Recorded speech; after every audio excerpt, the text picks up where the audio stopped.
Hello, everyone. This is Jennifer Williams with Coldwell Banker Gold Coast and podcast host of Lux Life. Thank you for tuning in. Today, we're going to cover the topic of, well, you're thinking about selling your house, now what? So what do? You interview agents, you try to decide who's going to be the best agent, the best fit for you. That's what everybody wants to tell you. First thing off, though, is we kind of forget, especially we as agents, forget the fact that we do it every day. Our buyers and sellers don't do this every day. And at times it's the biggest investment that they have. It's the largest portion of investment to their portfolio that they have.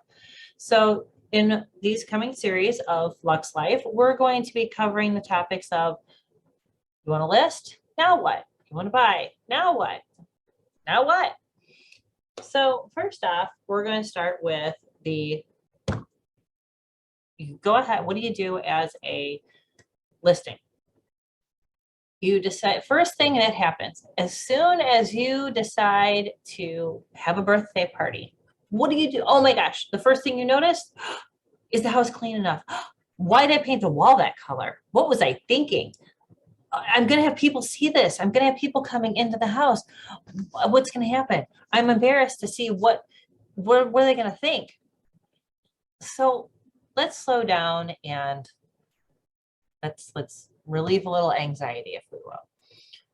So the first thing to do before you get all excited and stressed about having a real estate agent or anybody come in and see your house, do your research on the agent and the company that they're going to that they work with, because that's going to be an extension of you, of how your whole transaction is going to go is based on that agent and that company that agent is with. You know, what's that agent involved in? Are they on any committees? Do they have public service? What do they do? What are their areas of specialty? You know, mine is all over. So not only do I work in the Chicagoland area, I have contacts all around the world.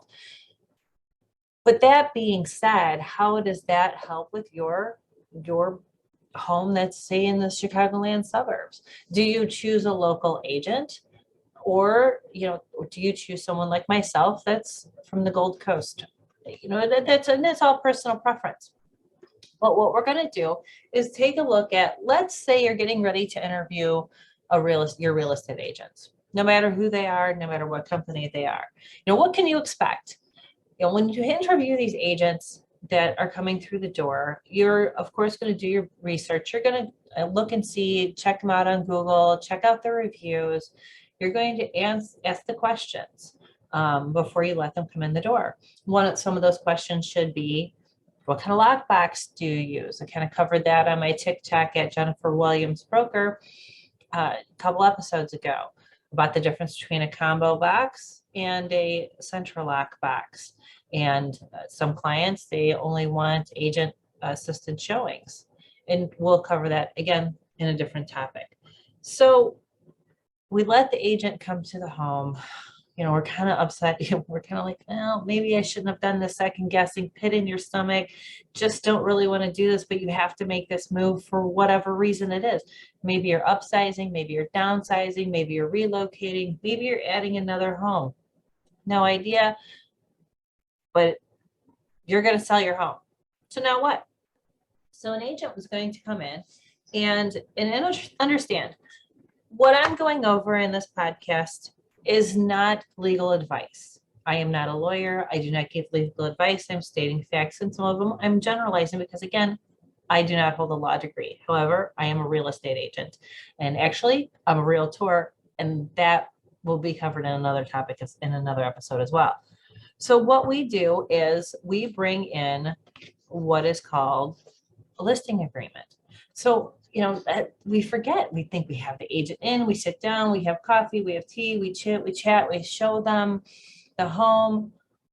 But a lot of times people don't know what documents they're gonna have to sign in order to have their property marketed. So one of is simple. I'm not going to show you the whole thing because this is my Coldwell Banker Realty authorization and for sale or lease agreement. So this is my listing agreement. And in this listing agreement, We have the date, the address, when it starts, when it stops, because the agreement has a shelf life. Also, you have how much is the property going to be marketed for? So the agent is going to fill out, what's your listing price going to be? And you'll talk to your agent about listing price and what's the right strategy as far as listing price. If you're my client, we've already had this conversation before I walk in the door. We also are going to have to know on my particular listing agreement, we need to know your lot dimensions. We need to know also your legal discreet, like your PIN number. What's your PIN number? And why do we do that? Because we want to verify when we place it into the MLS, we want to verify that we do have the right piece of property that we're selling. We're not selling lot 5 when we are actually sitting on lot 6. So it's all this double check system. It might seem mundane and repetitive, but it's all for a reason. And we also have on here, we need to know whether you have an HOA.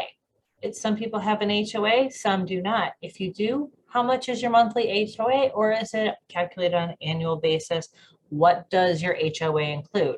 Is it garbage? Is it water? Is it snow? What is covered in that HOA? And then the commission is also covered in there as well. You agree at the time of the listing, typically on what the commission is going to be. What your percentages, if there's a listing fee, if there's an MLS fee, these are all covered by your listing agreement and your agent. We also have dual agency. Dual agency is where the agent, being myself, could represent the listing and the buyer. So the buyer and the seller can both be my clients. Some agents do it, some agents do not, all personal preference. Regardless, we need to disclose to you and have your permission if you're okay with dual agency. Personal property, we go over the personal property. Are you going to sell your refrigerator and your stove, the attached grill, TVs, light fixtures, different things. We have a lot of that conversation. We also cover what the buyer's responsibilities are, the broker's responsibilities are, the seller's responsibilities are, because we all have to, in order to come to the end product to be successful, and that's selling your home if we're listing it, you have things to do, I have things to do. So if we both do our job, the end result will be what we want, and that's to sell your home. So we also have whether, what do you want to do with a lockbox? Do you want a lockbox? Do you not want a lockbox? How do you want to let people into your home? And again, we'll cover the difference between central lock and a combo lockbox in another episode. There's also home warranties. You can decide if you want to offer a home warranty or if you don't. There's super home warranty. There's also AWS. We've all heard of them. There's a bunch of them as well. Your agent can recommend one, and you can decide not even to select it with your listing. That's completely up to you. And then we have to sign the listing agreement. That then says that yes, we as the sellers do agree that we do want to list our house, and these are the terms and conditions. So that's kind of understood. We're going to have some legal paperwork. So at times what happens is we as agents, we do it every day. We waltz in with all this paperwork. I waltz in with 20 to 25 pages, depending on what type of listing it is. You as a seller are signing furiously, initialing here, going here, getting your things done. And I as the agent walk right out the door with everything you just signed. So what'd you just sign? And yeah, you might have understood it then, but you're kind of numb because it's so much paperwork. It's so much fine print, so much detail. And yes, my clients receive emailed copies of everything they sign right away, as you should, because it's my duty to you as my client to make sure that you have copies of everything that you need. So besides the listing agreement, what else can we expect? Because my goodness, this is a lot of paperwork already. We're just getting started. So we have a real property disclosure. So property disclosures all across the board in different areas look differently. State of Illinois, all of ours look the same. But if you're in Florida, the property disclosure in Florida looks a whole lot different than our property disclosure. So our property disclosure here in Illinois. We also have radon disclosure, which you're going to initial fill out and sign. Then we have lead-based paint. Lead-based paint disclosure is, if your home was built before 1978, we have to let everybody know if you have any knowledge of any lead-based paint, and also have to let the buyer know that it's possible that there's lead-based paint that's in the home. Although you might not know it, we still have to let them know that they have the right to double check, to, at their expense, to find out what's wrong. Or it could be your expense, depends on what the negotiation is. You'll also be signing a dual agency disclosure as well with some agents. Again, if they decide the agent decides they want to be a dual agent, meaning not only are they representing the seller, but they also represent the buyer. You'll have that disclosure to fill out, to sign as well. That's going to have your address, just make sure different things, they have all the particulars on there, that again, that's the right piece of property, and they're doing their job and you're doing your job. At times, depending on the company, you'll have an affiliated business disclosure as well. We'll have that, which then tells you who all we work with, who we work closely with. You'll have, what we have in our MLS is an exemption form, because maybe I'll take the listing today, and my photographer and stager, it's going to take them about 2 days to get there to stage and put in, take the photographs of the property. By our rules, we have to have that input. Your listing has to be input into the computer within 48 hours of the time that we sign. But if I can't get my people there until, say, 72 hours, but I, as the agent, have to be transparent and let you know, as my client, that's what's happening. So that's what the other disclosure also shows, is that, hey, as soon as the professional photographer, stager, and video is done, that's when it will go live on the internet. Mine go to not only to the MLS I'm a member of, also besides Main Street, Chicago Association of Realtors, worldwide MLS through Proxio, and then it filters through everywhere. The Coldwell Banker is fabulous for pushing it out, and as well as my own social media. So we've signed our disclosures. We've picked our agent. We've signed our disclosures, and we are still feeling this anxiety, just a little bit of uneasiness.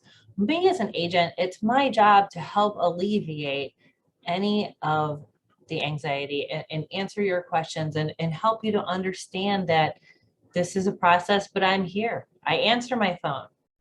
I answer my text messages. I answer my emails. So again, check my reviews and see what my reviews show you.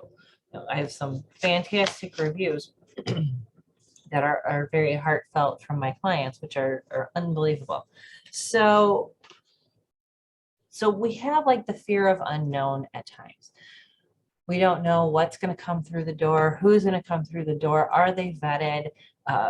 My job as an agent is to make sure that before the showing, any showings, the buyers are pre-approved and pre-qualified to walk through your home and to take a look at the home. 9 times out of 10, they'll be with another agent. And if they're with myself, I already have done my due diligence to make sure that they are, vetted.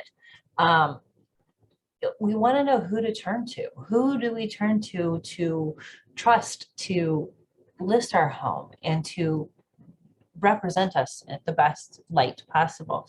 And again, we do our due diligence. We check our Google reviews. You talk to, a lot of my clients come to me through referrals from different either agents or through friends or family that are happy with what I've done, and then they refer their friends, and so on and so on and so on. So the best thing I can say with these different podcasts, and keep tuning in because we are going to keep covering different topics and delve further in, is education. I want to make sure that not only the public is educated, but my clients are educated as well. So when you call me and you have me come to visit your home to list your home, you already know what to expect because you've heard me on my podcast or you've watched my videos, one or the other. it gives you that sense of, okay, I know exactly this is me. This is who I am. This is what I love to do. And you get that before I even enter your home. So again, if you're thinking of selling or buying, we'll cover that in a different topic. But if you're thinking of selling and you have questions, you can always reach out to myself or my team. 708-710-9266 is my number. You can find me on Instagram or on TikTok at Jennifer Williams Broker. And if you're watching YouTube, you can catch us on Lux Life. Our podcast is heard on Spotify, Audible, Apple Music, iTunes, TuneIn Podcasts. There's so many platforms that we are covering now that we've been picked up by, and we're very, very thankful. So when you're looking for an agent and you want coverage and exposure, I'm your agent. Jennifer Williams at Jennifer Williams Broker, Instagram, TikTok, find me on Facebook or LinkedIn.